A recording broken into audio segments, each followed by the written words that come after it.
Shalom sahabat yang dikasihi Tuhan Yesus, puji Tuhan kita bertemu kembali dalam kasih-Nya. Ya, kali ini saya ingin menanggapi sebuah debat Kristen Islam yang dilakukan oleh pedebat Muslim dan hambanya Bapak Pendeta Esra Soru dan Bapak Pendeta Budi Asali. Ya, beberapa jam yang lalu mereka melakukan debat dan saya ingin mereaksi debat ini sahabat. Ya, saya sebagai seorang yang pernah berdebat di masa-masa Facebook, ya orang-orang lama pasti banyak yang tahu tentang saya sahabat ya. Ya, meskipun saya pakai akun palsu pada masa itu, ya tetapi saya pernah berkecimpung di kancah debat Indonesia di media sosial Facebook. Nah, tetapi akhirnya saya putuskan untuk pensiun ya. Dan saya jadi pengamat debat sajalah karena memang saya pikir tidak seimbang dan tidak adil. Tadi malam saya melihat debat tersebut. Saya berpikir ada perubahan. Ternyata tidak ada sama sekali perubahan sahabat.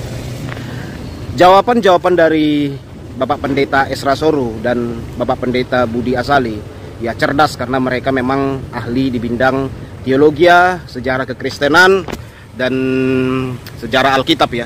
Jelas mereka ya menganggap pertanyaan-pertanyaan dari pedebat-pedebat Muslim ya seperti pertanyaan-pertanyaan anak sekolah minggu lah sahabat, dijawab dengan sangat mudah sekali ya.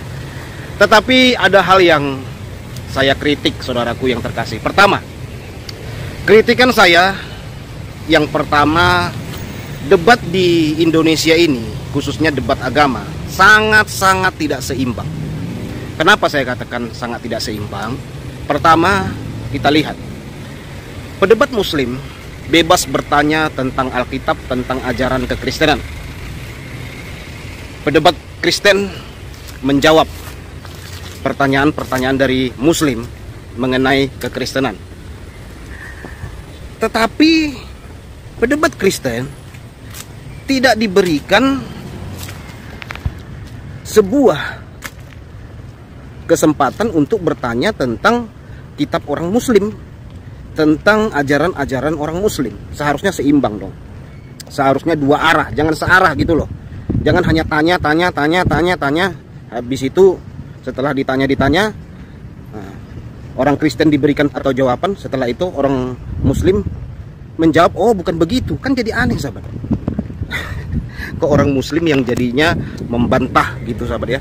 Nah, ini menurut saya sangat-sangat tidak seimbang sekali perdebatan ini. Nah, kedua kritikan saya melihat ketika pedebat Muslim dibiarkan memberikan data-data palsu atau dari kitab-kitab palsu, dari buku-buku para bidat gitu ya, ajaran-ajaran sesat. Nah, seharusnya ini saudaraku tidak boleh dibiarkan. Kenapa tidak boleh dibiarkan? Ya seharusnya kalau mau fair, kalau mau seimbang ya dibuat lagi debatnya, yaitu membahas orang Kristen bertanya tentang hadis doib, hadis-hadis palsu, umat Muslim bertanya tentang kitab-kitab palsu atau buku-buku para bidat kan gitu ya. Nah, itu baru seimbang sahabat, dua-dua itu harus seimbang. Nah, ketiga yang saya lihat saudaraku, pedebat Islam bebas sekali menyatakan pernyataannya dan penghakimannya kepada nabi-nabi orang Kristen, rasul-rasul orang Kristen. Seharusnya kalau mau seimbang dan adil ya, orang Kristen juga boleh dan wajib hukumnya juga bertanya tentang rasul orang Islam. Ya sebutlah rasul orang Islam, rasul Nabi Muhammad SAW. Ya, boleh ditanya tentang kehidupannya, keluarganya, perjalanan kenabiannya. Seharusnya saudaraku harus begitu, tidak satu arah gitu loh. Kan aneh gitu. Saya lihat debatnya, pedebat Islam itu habis baca ini, tunjukkan data-data palsu kan gitu ya. Pak Esra dan Pak Budi menjawab gitu, menjawab. Terus pedebat Islamnya ujung-ujungnya membantah, kan aneh sahabat. Membantah, jadi sangat aneh sekali gitu loh. Nah, saya nggak tahu kenapa debat sekarang ini tidak fair ya. mungkin mereka belajar pada masa lalu. Karena memang kalau kita lihat perdebatan agama atau diskusi agama adalah sebuah program yang paling banyak memurtadkan umat mereka. Ya, salah satu guru dan panutan saya adalah Zakaria Botros dari Timur Tengah. Mereka berdebat seimbang. Makanya banyak orang-orang Arab pada murtad, sahabat. Karena memang seimbang kan, Zakaria Botros pernyataannya, jawabannya gitu ya, sesuai dengan data dan sesuai dengan bukti-bukti. Nah, gitu Zakaria Botros. Makanya Zakaria Botros itu ditawarin kepalanya itu sekian miliar dolar kalau siapa yang mampu untuk memenggal kepala Zakaria Botros oleh organisasi radikal di Timur Tengah ya. Nah, contoh kedua yaitu Kiai Sadrak, penginjil dari Jawa. Kiai Tunggul Wulung, itu juga penginjil dari Jawa. Satu lagi adalah Kiai Paulus Tonosari, kalau nggak salah ya, mohon maaf jika salah penyebutan di dalam nama. Nah, kalau kita cek ya, kita lihat data-datanya, mereka ini dulu adalah seorang yang memberitakan Injil lewat cara debat. Saya membaca bukunya itu ketika Kiai Sadrak diskusi agama. Itu dua arah, sahabat. Ya, sehingga pada masa itu banyak umat muslim jadi bertobat percaya Yesus sampai puluhan ribu. Setiap debatnya itu ribuan sampai puluhan ribu orang Jawa pada masa itu bertobat. Ya karena fair dong debatnya. Nah, itulah yang menjadi curiga saya ya. Kenapa sekarang ini dibatasin? Mereka hanya boleh tanya, terus bantah gitu. Nggak adil sebenarnya, sahabat. Karena yang membantah itu seharusnya dari pihak Kristen dong, bukan dari Islam. Ya kalau nggak setuju ya bukan urusan mereka, karena itu kan nggak kitab mereka gitu kan. Nah, saya lihat debat Pak Esra dan Pak Budi ini ya gitu-gitu aja, sahabat. Ya memang kita harus bersyukur juga Tuhan memakai Pak Esra dan Pak Budi ya di dalam penginjilan ini. Ya, tetapi menurut saya harusnya adil, seimbang. Harusnya dua arah. Jangan satu arah, jangan berpihak hanya satu pihak. Begitu nanti ditanyai tentang Nabi dan Rasulnya, dianggap penistaan, dipenjarakan.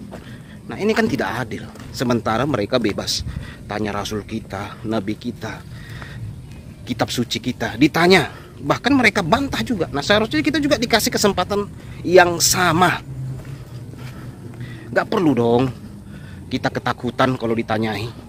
Kalau sebuah kebenaran itu sudah sangat pantas diuji, di Kristen ya. Kepercayaan itu harus diuji, nggak boleh percaya buta, sahabat. Kita menjadi seorang Kristen itu tidak percaya buta, tetapi melalui ujian-ujian segala sesuatu.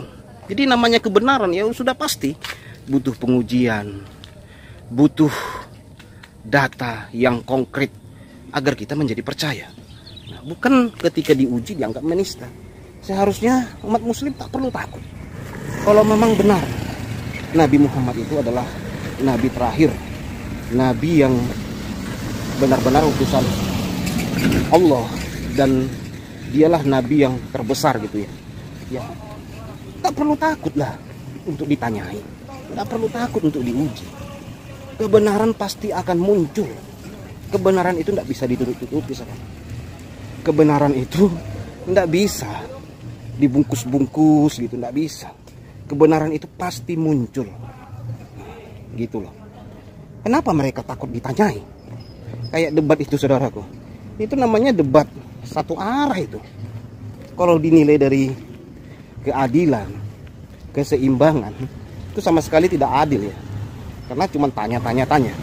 Lihat, saudara, yang membuat saya bangga menjadi Kristen ini adalah ketika saya melihat hanya orang Kristen lah satu-satunya yang sering membuat konten.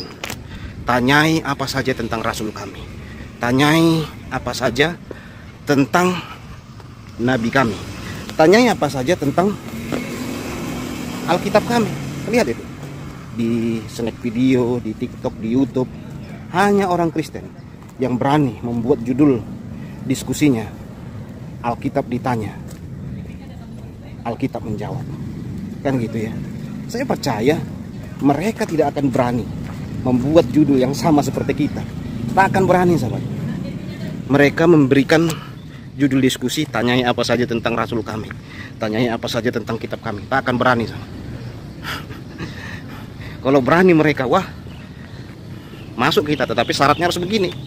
Yang bertanya jangan dianggap menista. Karena kita tentu saja bawa data, kita bawa ayat dari kitab mereka. Kita bawa, saudaraku. Jadi tidak hanya bertanya saja, kita bawa ayatnya, kita bawa datanya. Kan gitu ya. Tentu harus mendapatkan perlindungan secara hukum bagi yang bertanya, bagi yang Kristen. Jangan nanti setelah dibikin diskusi, tanyanya apa saja tentang Rasul kami, tentang Quran kami, begitu bertanya di penjara, dituduh penistaan. Jangan gitu ya. Yang bertanya dilindungi secara hukum, kan harusnya begitu ya, seharusnya begitu.